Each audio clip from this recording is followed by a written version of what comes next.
And welcome back to the Investor Shed podcast. I'm Nick Beveridge, your host here with the most, Jeremy Kitchen. The hostess with the most is Jeremy Kitchen and Nick Beveridge coming at you live on Facebook, X, and every other platform that we decided to click on before we accidentally went live today. Yeah, which is none of the other platforms. Yep, which is none of the other platforms. But Nick clicked a button rather than testing the mic. He's like, whoops, we're going live. So It's welcome, okay. everybody. If you don't have time to listen to this right now, just be patient because sometime in December, this episode will come out on all the other mediums. Yeah, I love it. Be patient, everybody. Yeah, just be patient. Calm down. Speaking of patience. I was going to say, speaking of calming down, but that's a good segue. What do you got? All right. So today, you know how this is a real estate investing show, and a lot of times this year we have not been talking about that. This will be another one of those episodes. I love it. No, but this is how to prepare to invest in real estate, and we're talking specifically about. We got a great idea for this episode, by the way, from a fan of the show, and this is investing in yourself and investing in your mindset and your body in order to prepare you for all the relentless demands of being a real estate entrepreneur, which I gotta say, good topic. I think it's needed. Yeah, absolutely. I don't think this one is going to be, very clickbaity or anything like that. You like your clickbait, so that's I do like the clickbait. You do like your clickbait. Well, the last episode that dropped, I think it did pretty well, but that was the $1 million deal. Yeah.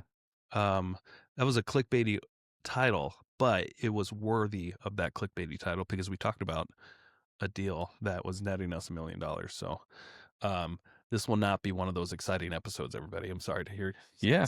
But we are going to make this like real estate investing a little bit because actually we're starting out the day with a check. Whoa, that looks like a good habit. This is a good check. So this is actually for a real estate deal that I've done and Nick's done at the same time. Now, Jeremy, are you in the habit of collecting these residual checks of interest? I would like to be in more habits of collecting residual checks.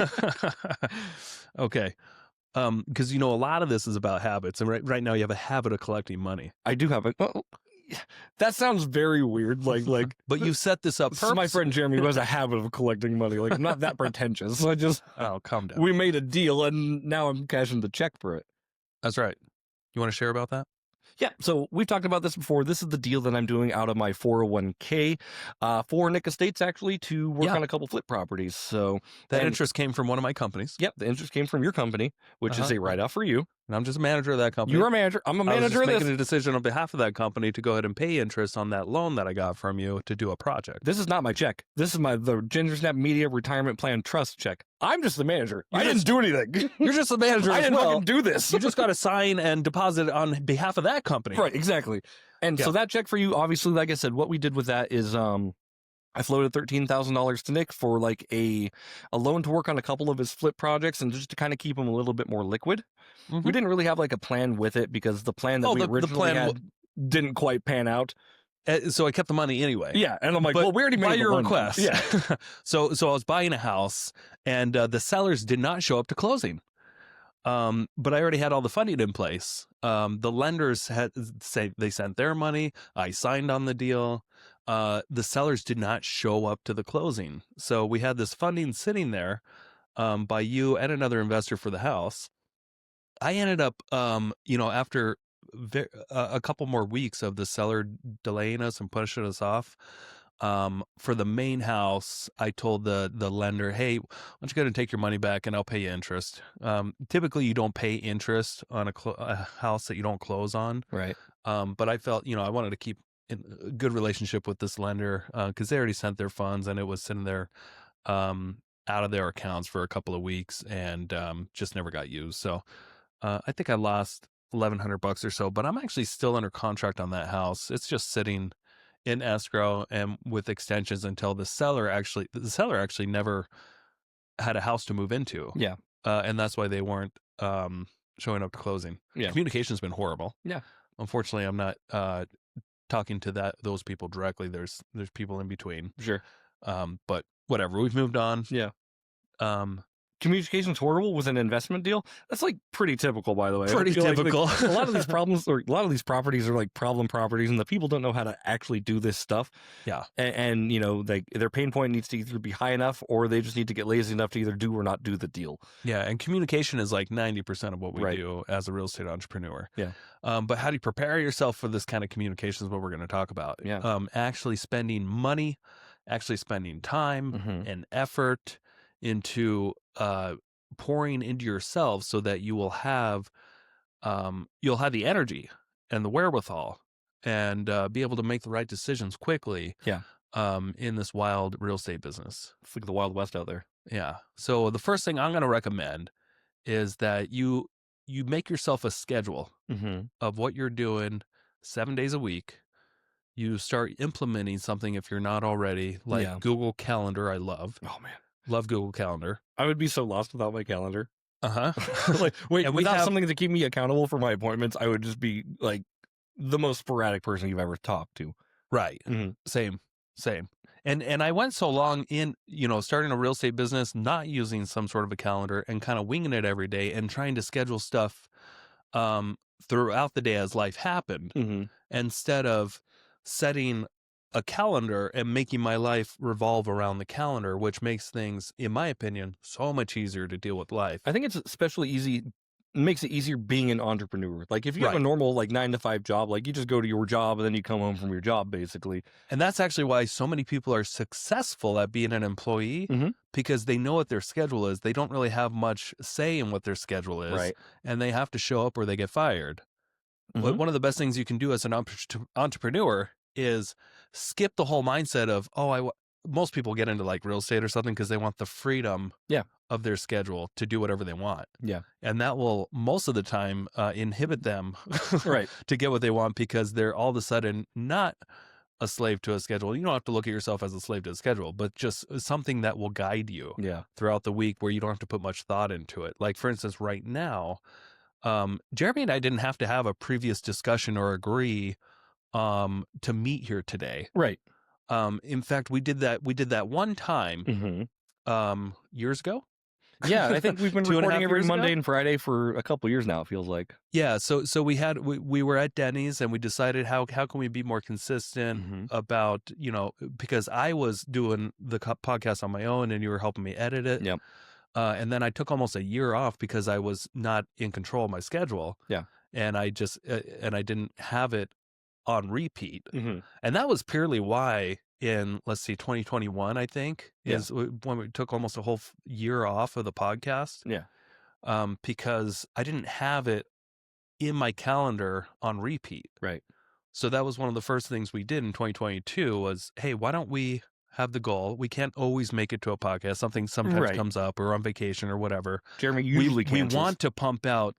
The goal is to pump out one episode per week, one quality episode per week, and be consistent and never, ever miss a week. Yeah. So what did we have to do for that? Well, we got to record 2 a week. Right. And they might as well just be on the calendar. Right. And hit the little repeat button so that we know, when we set it up. And we haven't moved it really much. I think we moved it back. Yeah, it was originally 9:15 in the morning on Mondays and Fridays, and we were like, we need to take advantage of as much Monday and Friday as we absolutely can, because those are probably the 2 worst days to do a podcast on. Well, but it turns out it works. Yeah, no, because we make it work. But we put it in the calendar. Now we start recording at 8:45 Monday mornings and Friday mornings at 8:45.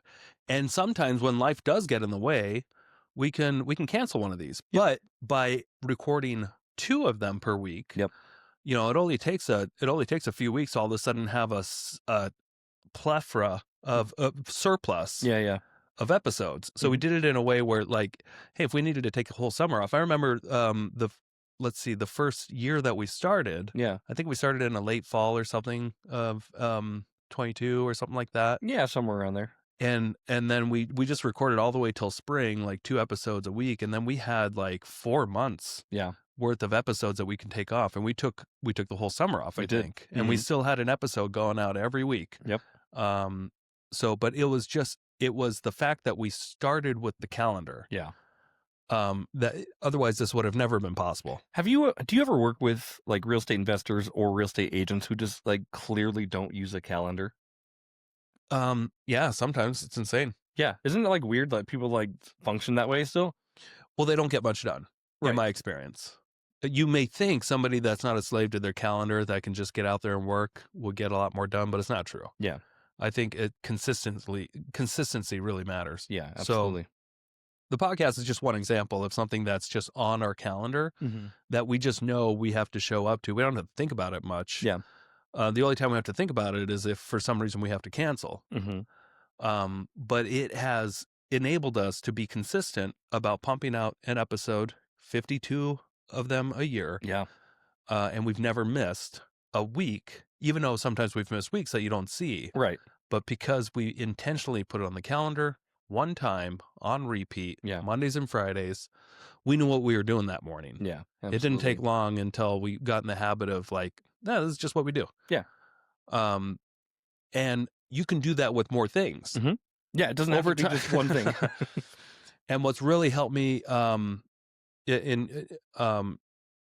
can maybe you can tell me what you do, but like when it comes to working out and trying to be consistent, that's a lot of people struggle with that. Yeah. And a lot of people do know that when they do work out consistently, they have more energy throughout the day. Yeah. So I've evolved this a little bit, but I like to actually work out 7 days a week. Yeah. And to do that, I have to go to bed at like almost the same time every night because I have to wake up at least by 5 a.m. every morning. What time do you normally go to bed? Normally around 9:30 to 10. When do you play No Man's Sky then? Actually, I haven't for a while. I did for, we talked about that. I think we talked about it more than I've actually played that game. Yeah. I'm just unfortunately. So I don't have as much time in my schedule unless I put it in my calendar. I probably have more time for video games. Yeah. But I go to I work out in some fashion at 6 a.m. every morning. Yeah, it's awesome. And it's not hard anymore because it's just in my calendar. I know what to do. I do mix it up. I'm not doing the same thing, so it doesn't get too mundane. Right. Every morning, like so Mondays is leg day. And I have an accountability partner. I found that actually really helps if I'm going to the gym to have an accountability partner. Yeah. And actually a lot of my workouts, I'm working out with other people. I used to be a pretty good accountability partner there, but I dropped the ball pretty good. And well, you can always get back in the habit. You can, yeah. Yeah, it's all about habits. So Monday morning's leg day. Tuesday morning is a back day, and that's just all the back exercises, working out. Wednesday is a VR day, and that's a fun day for me. That's where I get to play video games on a headset, but I get sweaty, work out. I do a cold plunge afterwards. Nice. Thursday mornings we do biking, so I'm in a group with 2 other people, and we bike down to Sanders Beach and back. It usually takes an hour. Cool. And now we have lights and stuff, and it's a whole thing. Yeah. Because it's it's darker in the morning now. Right. Fridays is another VR day. Cool. So that's another fun day. Saturdays, that's a push day. That's like chest and arms. So I go back to the gym. So I'm at the gym 3 days a week on those particular days, 6 a.m. And then Sundays is where we're doing a long distance run. Yeah. We've been working back at trying to get to half marathon. Sure. So we did that a lot at the beginning of the year, and we were training for Ironman. Yeah. So we did 7.5 miles yesterday, and we're trying to get back to that half marathon. Yeah. And that's going to be our biggest workout day, where it's going to take 2.5 hours or so. Sure. But most workouts take an hour. And if for any reason, if I'm on vacation or something like that, I'll go ahead and miss those days. But sure, anytime I'm home and in regular, in a regular mode, I'm just by default, it's in my calendar, it's on repeat, and I know what I'm doing that morning. I don't have to think about it. Yeah. But I have noticed that has really helped by not having to decide how I'm going to work out today. Yeah. Or I don't have to take up any new habits. Yeah. Or like hire a personal trainer or anything like that to try to get motivated, because I just know that this is finally something that's really worked for me. And I've been all over the place with different types of workouts over the last couple of decades. Right. Of what works, what doesn't. This works for me. Good. Yeah. 6 a.m. to 9 a.m. or 6 a.m. to 7 a.m. Sure. is when I'm typically working out and doing one of those things. Yeah. What do you do? This is not the greatest answer, but I've fallen off like the workout wagon. What did you used to do that worked? Gym every 2 to 3 days. I went with you all the time. I got that weird head injury back in the beginning of like February. Oh, yeah. And that like really like threw my schedule for a loop. Like I was bleeding out of my head. Yeah, like a Q-tip you took in the year a little too far. Yeah, a little too far. Tripped and fell on or something like that. I wish I could tell you exactly what happened. I either hit something on my arm or like I had like a nervous like a jolt in my body. Either way, I jammed a Q-tip pretty far in my head. I thought I was dying. Like, yeah, I was like bleeding out my head. You had to go to ground. the urgent care, right? I didn't go to urgent care. I went and saw my doctor, and he's just like, "Yeah, it's really gnarly. I can't help you." That's not what you want to hear from a doctor. He's like, "What? This is gnarly. I can't help you." He's like, "What do you want me to do? Put a Band-Aid on it? Like, I can't do anything for you." What do you recommend you do? Just take it easy. He's like, take it easy. Yeah, okay. And then like I had complications with that for like a month or two afterwards. Just continuing like weird like bleeding sessions that would just like happen. Yeah. Oh gosh. Yeah. Anyway, so like that, like I was like, okay, like what I need to not do is like not get my blood elevated. Yeah. Because when my blood's pumping like that, I'm probably more prone to injury. Gotcha.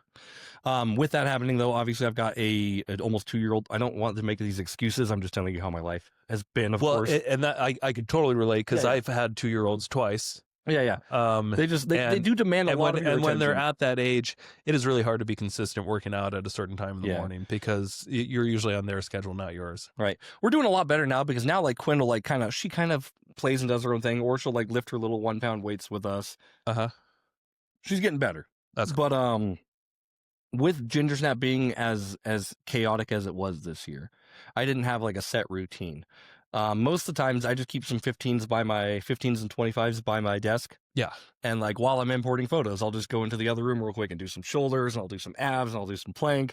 Just to kind of move my body a little bit. But it hasn't been anything like a consistent workout. It's just been little bits here and there. Nice. Yeah. Which I mean, like I still try, of course. And then for VR, I still do I have a drum game, same like you. But I have a game where you're just drumming and beating things. Fun. You get really like sweaty. Beat Saber? Yeah. Kind of? It's like Beat Saber, but instead, it's more like Guitar Hero. Oh, okay. But with the drums, you know what I mean? Guitar Hero is fun. Yeah, Guitar Hero is fun. I miss that game. But you got your drums and you get real sweaty by the end of it. Mm-hmm. That's pretty nice. So I do that every now and then too. Nice. Yeah, but like as far as and then you used to do the basketball group. Yep. Yeah, so like was it Tuesday nights? Yeah, that fizzled out, so that doesn't actually happen. That did fizzle out. If anybody out there wants to play basketball, hit us up. Well, yeah, Matt Bruner's doing a basketball thing in Spokane now, by the way. Oh, cool. Yeah. Spokane's a long drive. It is. I told him, I'm like, if you need somebody to set screens and like play really aggressive defense, I'm your guy. If you need somebody to shoot the ball, I am not your guy. Yeah. Our shooting's gone downhill. Not good at shooting, good at doing pretty much everything else. We could set up screens like crazy. Yeah. You and I are pretty good. We're like the Bash Bros for Mighty Ducks. You and I are just like, setting screens all the time. Look how he's got a screen. Yeah. Like I just assumed when we played basketball together that you were right there going to be screening next to me. So you made people freak out. It was good. Yeah. But I've been definitely lacking inconsistency. Definitely trying to get back into it though, and just trying to get little movements in my body to kind of keep myself motivated and going. Well, I have this belief that all it takes is just talking about it. Yeah. Agreeing to do something with somebody and then putting it in your calendar. Yeah. No, and I agree with you. And then putting that calendar on repeat mode. Mm-hmm. You know, because you can, if for those that don't know, a lot of calendars you can hit like repeat weekly. Yeah. Which is a good feature. It is. You don't have to think about it much. You just like and I usually pull up my calendar every morning when I'm out of the shower and I'm just about to put my clothes on, just to double check. Oh, do I have any appointments with anybody new today? Should I dress slightly nicer than a bum? Right. But that's usually when I check your calendar. So you got to have a habit of somehow checking your calendar too. That way you actually follow it. Yeah. I check my calendar at least a couple days before, just so I can kind of have a grasp of what I'm supposed to be doing in the next couple days. Yeah. And then any appointments you have with anybody, make sure you put them in there. Yeah. And then another great tip that I learned a long time ago, not from somebody way smarter than me, was to put your vacation times in your calendar at the beginning of the year with your family, even if you haven't booked any trips yet. Right. But just so you have something to look forward to and you block off some time to do the important stuff with your family. Sure. But it's really intentional to do that. And then you can always actually book a trip later. Yeah. But don't forget to block off, a couple of weeks here and there. Yeah. For stuff like that. Otherwise, the summer will get away from you, and then you won't take any trips. You'll be like, well, that was another year wasted of just working. I can feel that. I feel that. Yeah. So, yeah, that's, I think the calendar is probably the biggest tool anybody has when it comes to getting control over their time and their life. And then don't see it as like something where, you're a slave to the calendar. Right. Otherwise you'll be a slave to circumstance. Yeah.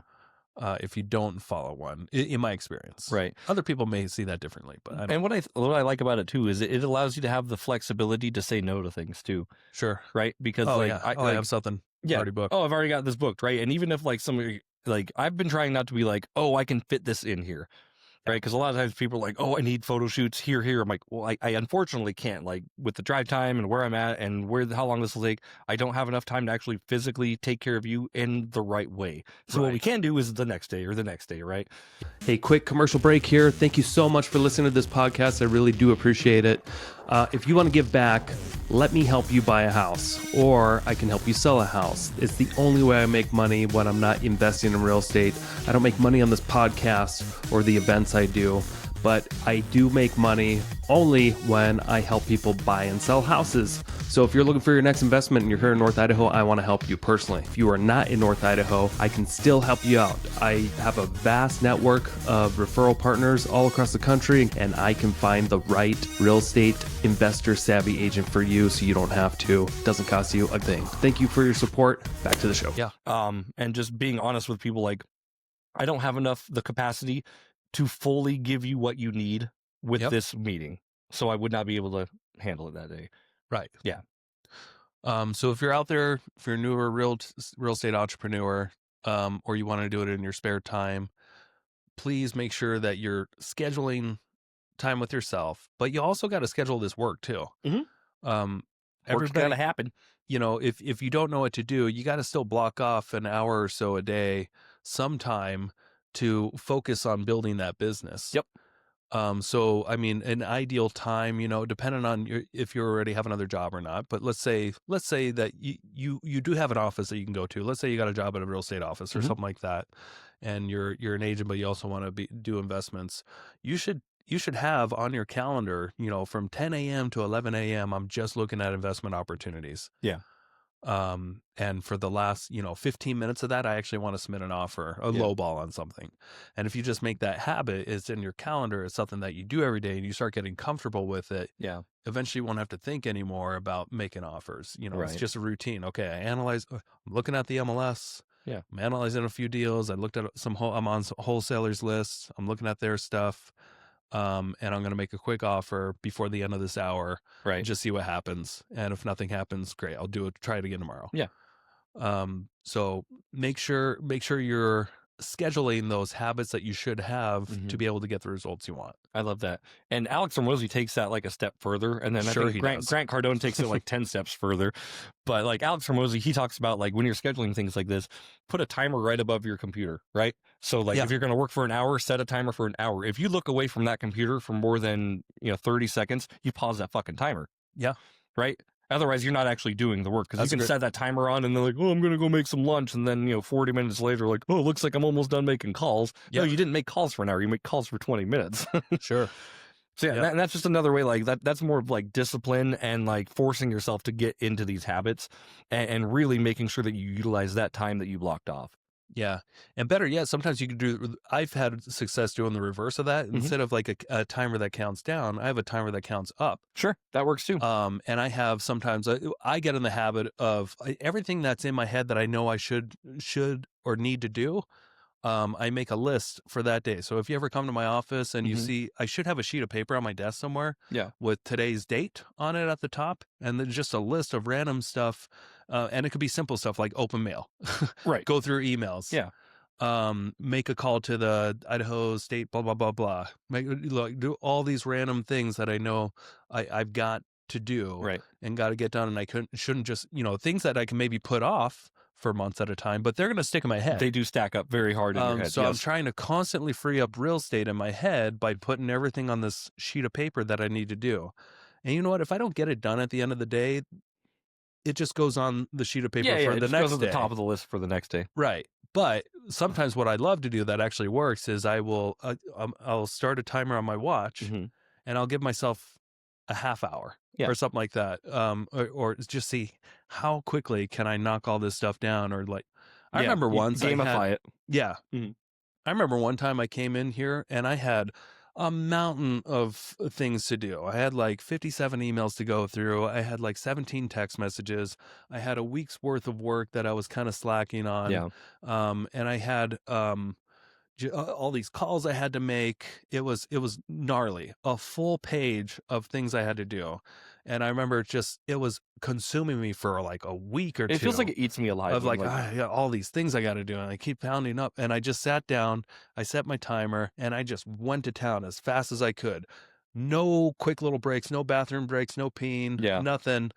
And I remember specifically it was like 17 minutes. It took me like 17 minutes to clear out everything. But like the mental blockage that had. I felt so good. Yeah. And sometimes these things can take hardly any time at all. Right. To all these things that are just weighing on you that you need to do, should do. In your mind, like this little 10-second task, and I agree with you completely. Yeah. Like this 10-second task, it carries like, I put a weight to pounds to it. Do you know what I mean? So like that's like a 10-pound weight. Right. But you have a whole bunch of 10-pound weights like weighing you down. Like, can I get up? If I put a 10-pound weight on my chest, I can get up. Yeah. If I put 200 10-pound weights on me, I'm gonna have a hard time getting up. Right. And that's exactly how I envisioned that. Like when I'm doing these things, I'm like, I need to clear the weight. Yeah. I tell Sam, I'm like, it's clearing the cache. Like when dishes stack up or when we have unopened mail or whatever it is, I'm like, I need to tackle this. Yeah. And guess what happens when you tackle a big list like that? It creates a new list of things to do because there's always next steps to almost everything. Yep.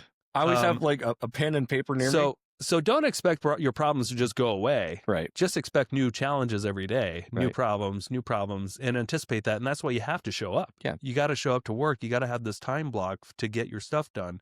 You should have a get shit done time in your calendar too, an hour or so to just get whatever's done that's in your head, that's on your sheet of paper. Yeah. Doesn't matter what it is, but the more you time block this stuff and you can commit to getting something done and you make a promise to yourself to get this done, you wouldn't believe what this does to your confidence levels, because every time you disappoint yourself, this is going to go a little deep, but it is true. They've done studies on this. I don't remember what podcasts and stuff I listened to, but it made tons and tons and tons of sense. Sure. Think of somebody in your life that you don't like. Got him. Yeah. No, seriously. Think of somebody in your life that you don't like, that you don't respect. What that person think? Do they ever make promises that they don't necessarily fulfill on? Sure. Now think about yourself. How often do you tell yourself that you're going to do things and then you don't do it? Pretty often. That's how you erode self-confidence in yourself. Yeah. Now you can get that back by doing things and making promises to yourself and sticking to a calendar. Yep. And like, if I say I'm going to do something, I do it. Right. It can take a little bit of time, but that's how you build confidence. And then that confidence will come out. Yeah. It radiates. And people see it in you, and you can get more business done because more people want to work with you because you just, confidence is something that radiates, like you said. Yeah. Yeah. And it's not something that people have to be convinced of necessarily, unless you are the person that doesn't do what you say you're going to do. Right. So you got to make it a priority to get stuff done. Yeah.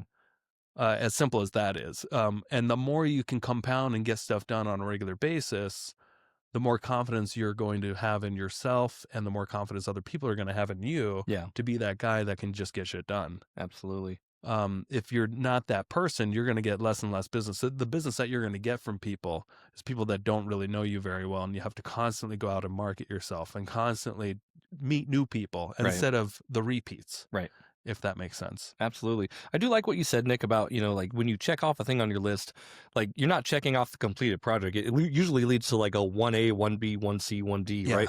there's the And next step. it's very important to like write this stuff down and at least get it out of your head. Yeah. Because I think like when I have these problems, ADHD people and specifically like, and we've talked about this before, like I'll go to do the laundry. I'm like, I'm going to start laundry. Mm-hmm.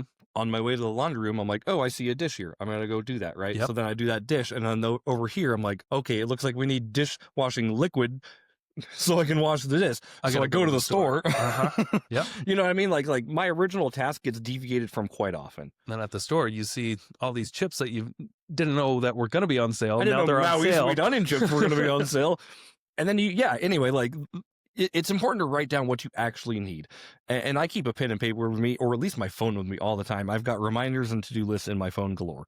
Yeah. Like, because things will just pop up. Then I'm like, oh, this is a weird thing that I'm not actively thinking about, but it's in the back of my head. Yeah. That it just needs to get done. And this is something, what we're talking about, these habits and these things that we do, we're never perfect, but it's always something that we're striving to be consistent with. Yeah. Because I have waves of times, weeks sometimes that can go by where I just don't get anything done. Right. And I'm not very proud of myself, and it does fester, and I get down on myself, and then that has an effect on everything else in my life, and everything else just starts to go into shit. Right. Until you can get back on that train whenever you want. Sometimes it takes a little kick in the ass, or like being at the, you have to have a breakdown to have a breakthrough sometimes, but sure. It is something that I would recommend that everybody strive for, is to try to be consistent. Yeah. And consistent with yourself, and make yourself promises, small promises. Yeah. This is what I'd recommend. Don't make yourself a big promise. Do not, if you're new at this and you suck already, don't say, I'm going to make $1 million this year. Right. Promising myself that I'm going to do it, because you're probably not. You're probably not going to make $1 million your first year if you suck already, and you can't make yourself.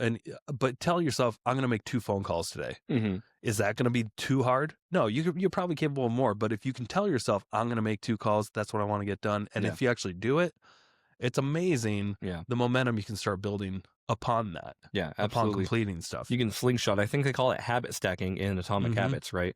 Where you use the joy you get from completing a task in order to catapult you into your next task. And I do that a lot, all the time. Yeah. So I'm like, oh, wow, that felt really good. What else can I do? Like, how else can I knock it out? Like you said, like you gamify it. Yeah. How fast can I get this stuff done? And enough completed task will get you your financial goals in the future. Yeah. That's how you get it. You don't get them just by manifesting and just by wishing. Yeah, you don't do one thing and wait here. This is doing like, it's constantly working to better yourself.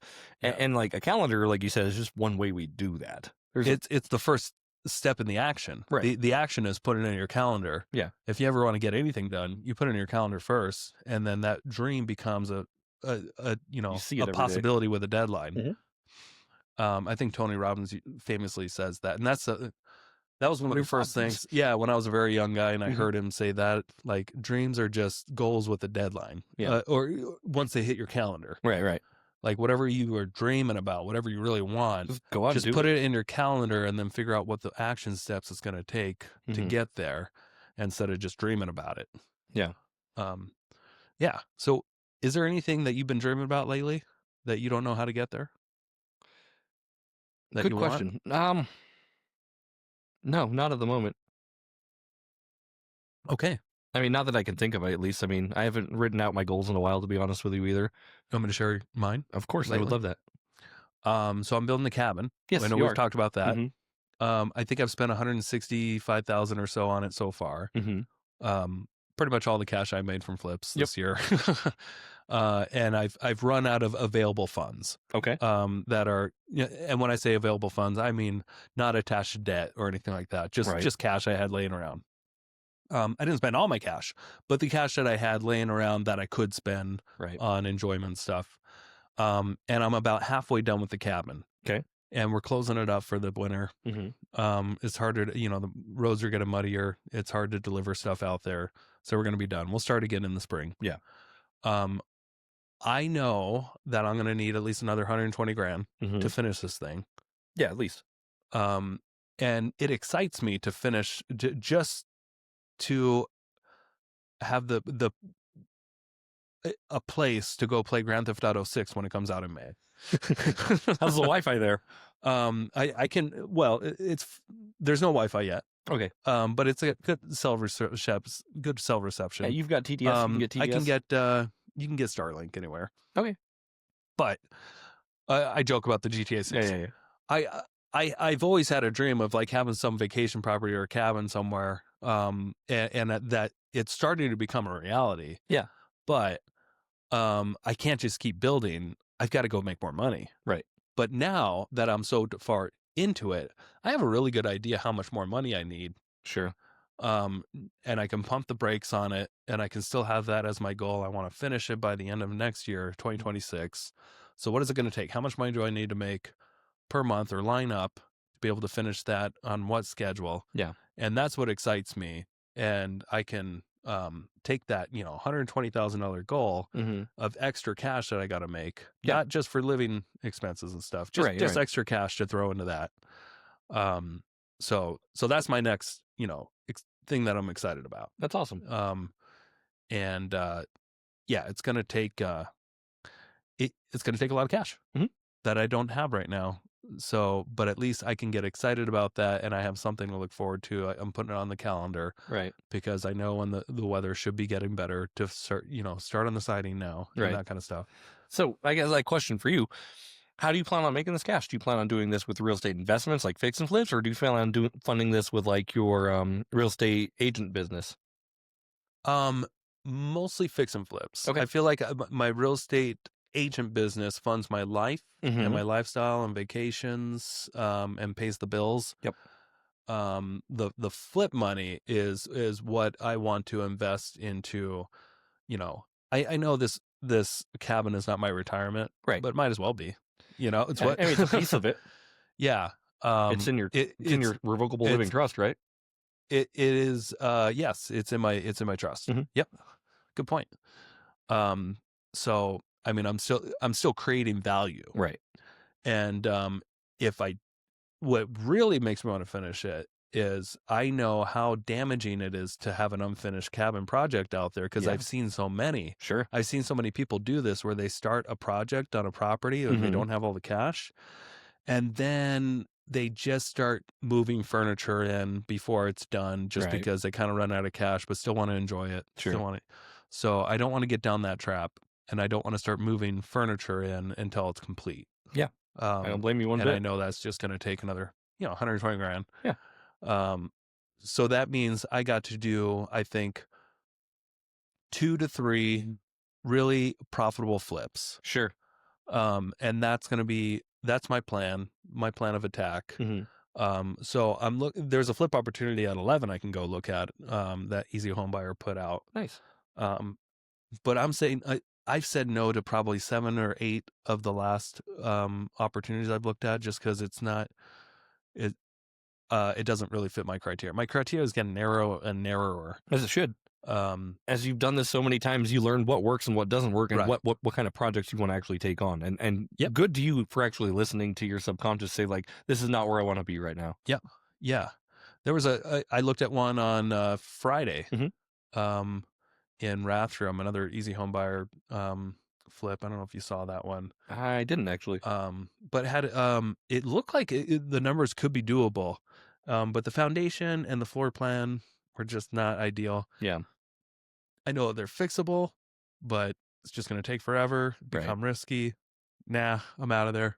I was out of there within 5-10 minutes. Did they ever call you on that Dakota flip or that Dakota flip a couple weeks ago? No. Nobody called you? Okay. No, I appreciate that, but nobody called. Okay. Yeah. What was the deal with that one again? Investor came to me, wholesaler out in Spokane, saying like, "Hey, they had a deal under contract." Yeah, I said, "Let me know if you have anything in Idaho. I've got a lot of people that would like to work with Idaho stuff, and I can at least help you dispo it. Like, if I'm not interested, I'm probably sure if it's a good deal, I can find you somebody." Yeah, I saw you send me that like screenshot or something like that, but nobody ever contacted me. Okay, but yeah, maybe I can call them if they haven't already sold it. Yeah, I'll give you their number and everything. Okay. Anyway, I was like, my buddy loves houses on Dakota. Just joking with him because like you just got done with one, so I was like, talk to Nick Beveridge. He'll talk to you about it. So that's true. Yeah. Yeah. Anyway, so go on. So you went into one, and Rathdrum wasn't exactly panning out, but that's just one example. There's tons of these Yeah, out there. So. But there's so many of these houses that I would have bought. The 5 years ago, Nick would have just jumped on that just because it looks like a good deal and it's in the area. And yeah, it has foundation issues, but I can just deal with that and jack it up and blah blah blah and spend whatever. No, I'm not. So I'm being way pickier now. As you should. I think like there's an emotional and logical point of purchasing a property, and we've talked about this before. Like a lot of people buy properties on emotions, like, oh, this could be worth this. Yeah. Oh, this is a fix and flip. I could make a lot of money on this, but like without running any actual numbers. And then there's logic, like, okay, A to B says I will make $50,000 on this deal. Yeah. Is that worth my time? Yeah, especially if it takes a year. Right. You can easily go 50 grand over. Right. So you might just break even. It's like, no. So I've been saying no to so many lately, but I'm still excited to flip more houses. Yeah. But yeah, it's not like me to decline so many opportunities. So, but I know this is about like mental health or like mental blocks and how to get ready and how to be an entrepreneur. I do want to say like saying no to things. It's so important. It is. Yeah. So good on you. That's that like way I can say yes to the right things. Exactly. That's really good. And that actually frees up your time to actually, you seem like you're laser focused on this, like, okay, I know what I need. Yep. I need to make $120,000 for this cabin. How do I need to make it? And you're going to try to make it as quickly and efficiently as possible. It sounds like. Right. Good job. Well, quickly would be good. Efficiently is more important. Right. I'm also in a position, thankfully, we're not taking a bunch of debt on this. It's all cash. Yeah. So I can sit on this cabin for another year if I needed to. Sure. Which is great for me. Yeah, anyway, and it was seller finance to you, right? So you've got like really low payments on the lot as well. So I'm just making lot payments. Yeah. That's it. That's awesome. And that's it may seem like a lot. It's like $1,000 a month. But in my world, it's I don't even notice it. Yeah. Yeah. Sorry to sound probably a little pompous there. No, I mean you've earned that right to sound that way, right? Because you've been doing this for 10 or 15 years. I would assume $1,000 a month isn't going to make or break you every month. Don't even notice it. Right. That's good. Yeah. That's great. Yeah. Anyway, what about you? Are there any habits that you have that are definitely contributing to your success when it comes to what you invest regularly into yourself, like either the food you eat or the books that you read, or the podcasts that you listen to? What have you invested into yourself lately that you're seeing a huge return? Yeah, I mean, as far as investing in myself, like food, I'd rate myself like a 6 out of 10. I like to eat my pizza every now and then, but for the most part, I'm doing really good on not overindulging on things. Right. Like I'll have a cookie and be fine. I don't need to have 20 cookies. Yeah. So like I feel like I'm pretty good there. It was Halloween though.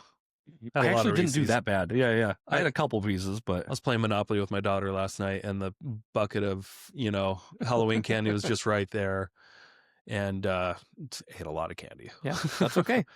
Yeah, that's okay. Because leg day, I had to prepare for leg day. You got to carve up for them leg day. Yeah. I was gonna say like your other habits make it so the candy that you ate one time playing Monopoly with your daughter, like it's almost inconsequential at that point. But the habits I'm constantly putting good things between my ears, and not a Q-tip this time because that was not a good thing. But the books I recently listened to. What did I just finish? I just finished Chip and Joanna Gaines' book. Oh, really? Yeah. What's their book about? It was all about how they started their fix and flip business and like how it actually came to fruition and just the melding of personalities of Chip and Joanna. Yeah. Because Chip's like a wild card. He just kind of shoots from the hip, and Joanna's very like organized, very straight and organized. Yeah. And it's fun to see their chaos, how it actually like manifests and works well for them because they both use them as superpowers. So did they actually start flipping properties together, or were they flipping? Like, I thought the show initially was they would help other people flip properties. Yes, they started fixing their own properties. That's how it all started.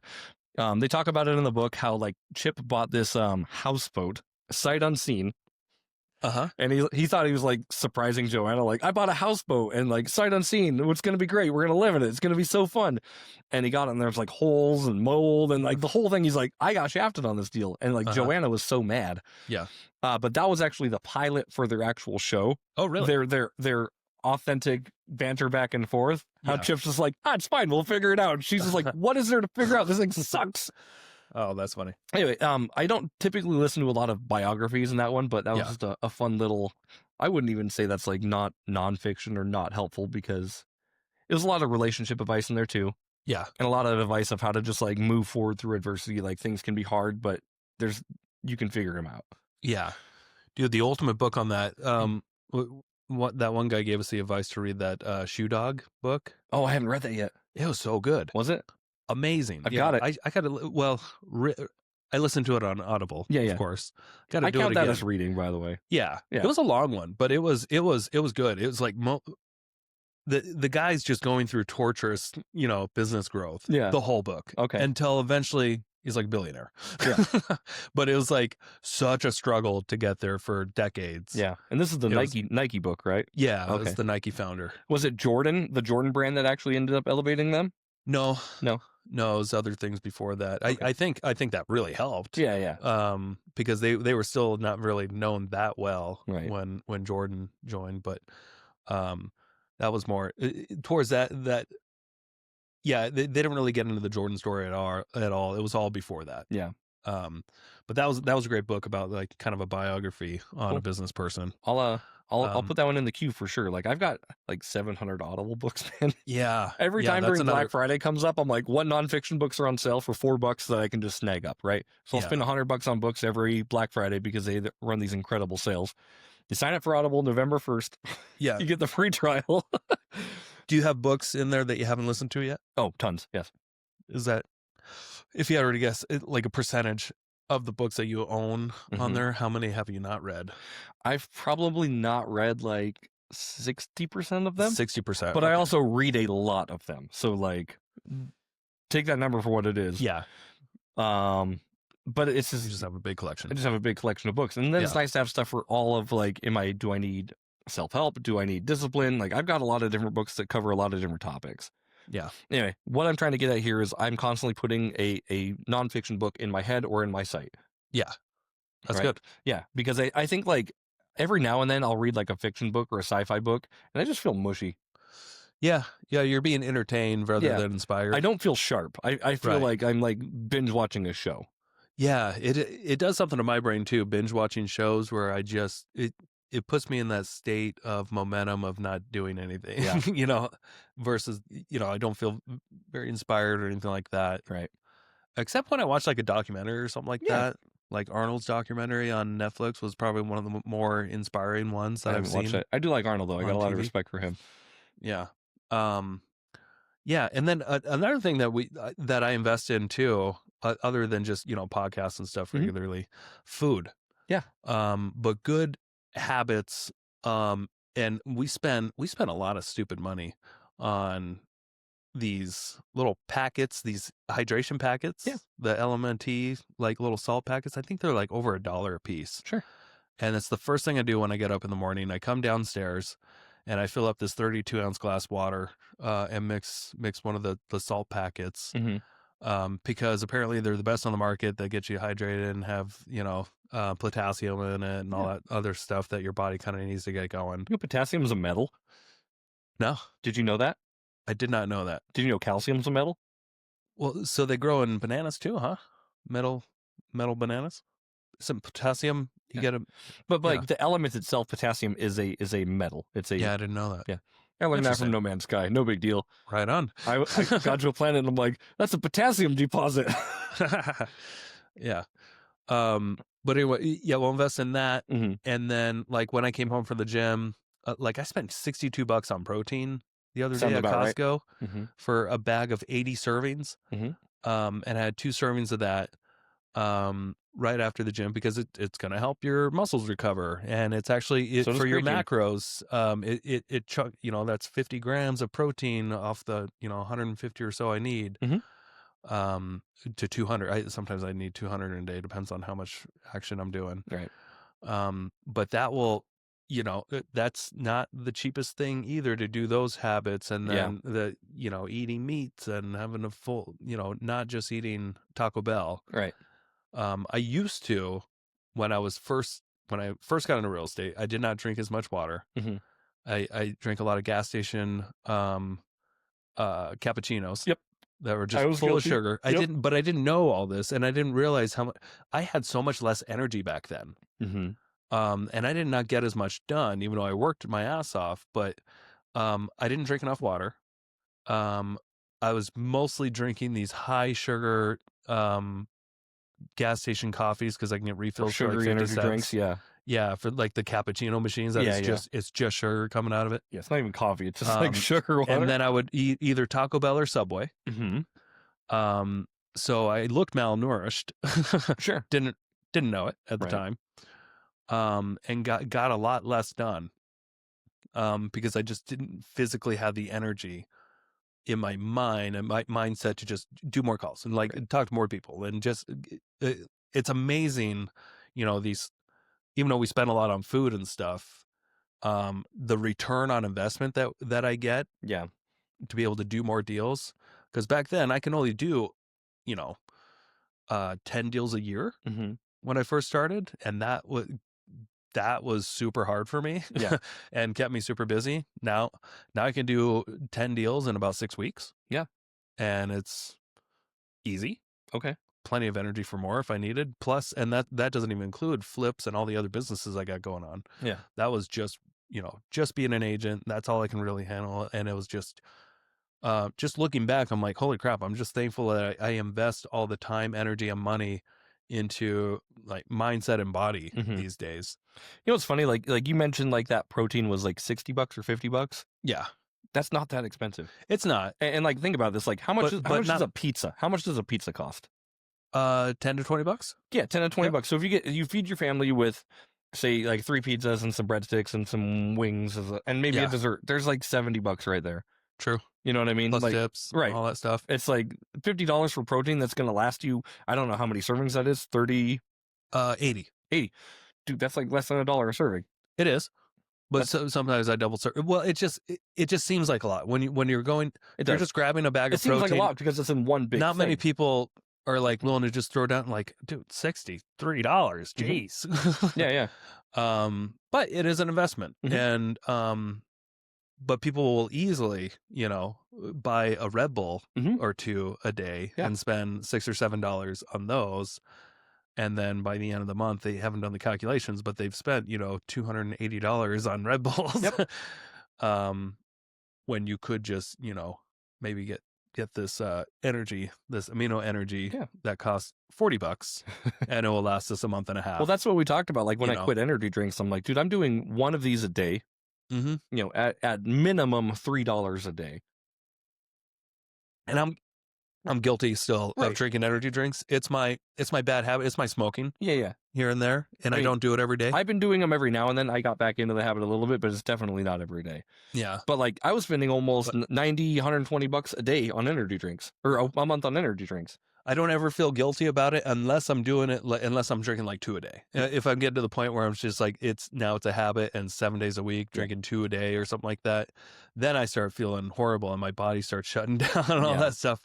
But if I just do an energy drink, maybe every other day or so, one, and I'll spend $3 on it, then I don't know. I feel like I'm fine. Yeah. Like, it's like, this is kind of like just a little, it's not something I do all the time, and it's fun. Right. You know what I mean? But, I hear you, but if you do it too much, then it just becomes a crutch. Yeah. Instead of, trying to make things fun by doing them less. We walk fine lines with these vices sometimes, unfortunately. And nobody can tell you if it's too much rather than you. You know what I mean? Your body, I think most people understand their body. Right. I would disagree with you, actually. I think most people, unless they have never experienced being in like peak shape. Right. Then they just don't know how good things can be. Yeah. Because I mean, like I'm guilty of, like, you go to a gas station, there's a piece of pizza there and the hot plate or whatever. Like, that's a $4 piece of pizza. All right, fine, I'll take it. Like, whatever, right? Yeah. And then you're spending $20 at the gas station because you get an energy drink, a candy bar, and a piece of pizza, right? Versus like your protein that would be more beneficial for your body, or maybe like the salt package as well. Yeah. You know what I mean? Yep. So like, I don't think you should feel guilty. I think there's this perception that healthy food is expensive, but you should actually take a look at your food that you're not eating that's actually expensive as well. But if you actually break it down, like, what are you spending monthly, and if you're eating it regularly, are you hitting your macro? Like we have a lot of protein bars too. Yeah, I do a lot of that protein we buy bars. in bulk at Costco. Yeah. Pound for pound. Like I was telling Sam, because you told me this, I'm like, pound for pound, Costco energy bars are the best energy bars you can get. Yeah. Like, well, and they have a lot of different types now to pick from. The Kirkland ones. The Kirkland ones. Yeah. Yes. Yeah. Like, Nobody competes with those stats. Yeah. I'm like, look, like let's and we did a and the side by side comparison, like side by side per bar, per what you get for the calories, for the sugars, for the protein, and the price. Like we bought like 7 different kinds of protein bars, and I'm like, Kirkland still reigns supreme. Like there's just you can't others others taste better. Yeah. But Kirkland it's a pretty good. Like but when you can get in the habit of just like, I got to eat one of these a day, and then just throw it in your lunchbox, because it does help you with, like, for instance, your fiber. Like that thing's huge, and you want to get 30 grams of fiber a day. I got some. That's fiber half pills. of I've got that's some half of it right pills. there, and it's hard to get your fiber anywhere else unless you're eating a lot of fruits and vegetables and stuff. Yeah. But when you buy the Kirkland energy bars, do you buy the cookies and cream and the peanut butter, or do you buy the? We mix it up. We mix it up. We every other time every time we're getting the other box. Yeah, I like them both. I feel like both of my favorite flavors come in one in each of the boxes, so I gotta buy both boxes. Yeah. It's really pissing. It's funny. I'll have a favorite flavor, but then I'll eat that too much, and then it won't be my favorite anymore. And then I'll get one. Yeah, they go in waves for sure. Yeah, but they also don't stay good for long periods of time. That's why you got to eat them quick. Yeah, because we'll have them in the camper for like months at a time, and then they just get really hard and gross. Oh, so you put them in your pocket for an hour? That changes everything. Oh, okay. I'm serious. Yeah, melt. Yeah, I'm dead serious. Like no, but they'll actually like get stale. Yeah. But they will actually like soften back up in your pocket. So it's specifically in cold weather, they get like very hard and gross. Yeah. Speaking of like the Kirkland energy bars, like I put one in my pocket before I go to my first shoot. I guess I'm getting ready in the morning. You ever put it in the microwave for a little bit? No. That's good. With the wrapper on? No, not with the wrapper. You take it out of the wrapper, put it on a paper towel. Aluminum foil? No, thank you. Put it in the microwave for like 10 seconds. Okay. And then it's super soft. Really? Okay. And it's like a little brownie. Nice. I'll have to try that. I think Dylan told me about that. Yeah. He knows the shit. Yeah, he knows. Yeah, he knows. Dylan knows. Dylan, and you got to put a little cup of water in the microwave too, so your food doesn't stale and dry out. Do you ever do that with pizza? No. Cup of water with the pizza? Yeah. Nah. I'll just reheat the pizza. It's a little slimier. It's a game changer, by the way. Cup of water with your pizza? Yeah. I have to fact check this. So what I do, speaking of healthy habits, so you know when you microwave pizza, like people are already turned off on this. Like they fucking microwave pizza. Why don't you put it in the oven? Because we don't have time. You don't have time. So you put the pizza in the microwave, your crust gets all hard, like really like ripped. It can. Right? Yeah. You don't always have to eat the crust. I'll take a little bit of water on my hand. I'll just like splash it on the pizza. Or you can put a cup of water in there with it. Okay. And it keeps everything nice and moist. It like pulls the water out of the water and puts it into the air, which dissipates into your crust. It's a game changer. All right, everybody, you heard it here. Put the water in the microwave with your pizza when you reheat it. Let's like just recap though real quick, obviously. So like, you know, obviously we tend to go off topic a little bit on these. Rarely. Very rarely. Stick with us here. It's all going to wrap up into a nice bow for you all. Stay consistent with your calendar. Yeah, that's Stay a big consistent thing. with yourself. Uh-huh. And just try to put good things in your body to give you the energy to be able to do way more than you thought you could do. And also just move your freaking body and get outside. Like, I think like there's a lot consistent with moving. Yeah, there's just a lot of science that says like go out and look at the sun. Like don't stare directly at it, but like go outside. Apparently the sun's really healthy for you. Yeah, go outside and do a thing. That feels really nice. Even if it's cloudy, it's still going to get you. Yep. The sun's like, I'll find a way. Uh-huh. Life finds a way. It's coming right through those clouds and giving your skin energy. That's right. And then your skin gives your body energy because it's part of your body. The sun is also like trying to murder you. Like, by the way, it's like you can have this energy. A little bit. Everything is. But you can... Everything on and off this planet is trying to kill you in some fashion. The sun's like, you know, like, yeah, have a little bit, but fuck around and find out. If you stay out here too long, by the way, like, I will melt you. You stay underwater too long, see what happens. Fuck around and find out. Water is really good for you until you drink way too much of it. Oh, yeah. Drink too much, you're going to be dead. Be underwater in a bathtub too long, you're going to be dead. Stay out in the sun too long, you're going to be dead. Yeah. Everything in moderation, folks. That's what we're trying to get at. Buy too much real estate with too much debt, going to be dead. Yep. You're going to be dead until you quit. All right, guys. Thanks for sticking it out with this one. Hopefully it was helpful. I think it was helpful. Bye.